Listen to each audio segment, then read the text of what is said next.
Andy Banker taking a deep dive into all of this with Hancock and Kelley, our political team. So Andy, how do they feel about all this tonight? All right, we got political strategists, right? Democrat, Republican, coming at it from different sides. John Hancock on the right, Michael Kelley on the left. And both agree with something Mr. Trump said today. But we'll start with the impact for Republicans here, like Senators Hawley and Schmidt of Missouri and Congresswoman Mary Miller of Illinois, who still support the former president. Does it say anything to you that they're not cutting bait, they're standing with them? No, because the Republican base is so entrenched behind Donald Trump. They'll believe anything that comes out of his mouth, even if it takes him to jail.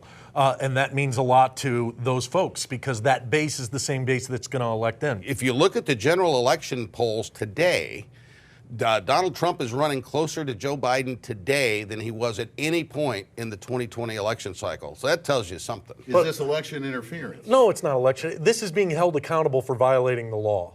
And that's what this is totally all about. You know, Donald Trump has always looked to the courts to help him in his business, etc. He's never had to experience the criminal side of it. And when you incite an insurrection, that's exactly what's happening now. Does it interfere with the election? Yes. Is it being done specifically to go get Trump because he's running for office? The question is, would they have done this if he weren't a candidate? I believe the answer is yes. Now, his former vice president had some somewhat damning comments about all of this. Listen. Sadly, the president was surrounded by a group of crackpot lawyers that kept telling him what his itching ears wanted to hear. But I think he's trying to separate himself as the person who does the right thing, but still can carry the MAGA message. The only thing you really know there is that you got two guys whose Christmas card list got one person shorter. I mean, that's basically what's going on here. This case, which is a significant case, the one for which he was arraigned today, I think is less strong as a matter of law than the documents case. They've got tapes, they've got testimony, they've got the documents. I mean, that case is stone cold, in my opinion. This case, I think Donald Trump has some defenses. I don't know that they're very good defenses, but he has defenses on this, one of which is he was acting on the advice of his counsel. The interesting part here is who from his team is going to go and spill the beans. We didn't find out who those other co-conspirators are. I think that's a part of the strategy to flush the president out. This is a very sad day for America. Sad day.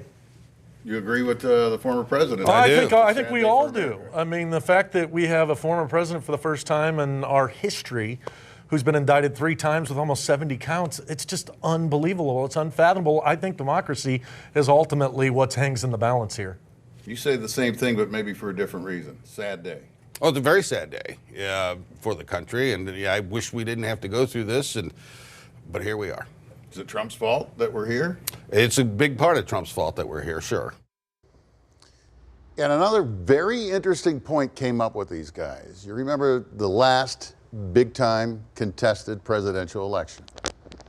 2000. Al Gore, right? It went to court. It went to the Supreme Court. But when it was all over, he called President George W. Bush and conceded the election and congratulated him. And the fact that that didn't happen here, Hancock and Kelley say, does not bode well for the way the courts or anybody else is going to view Mr. Trump 23 years later. Always an interesting perspective from those guys. Ian. Oh, yeah.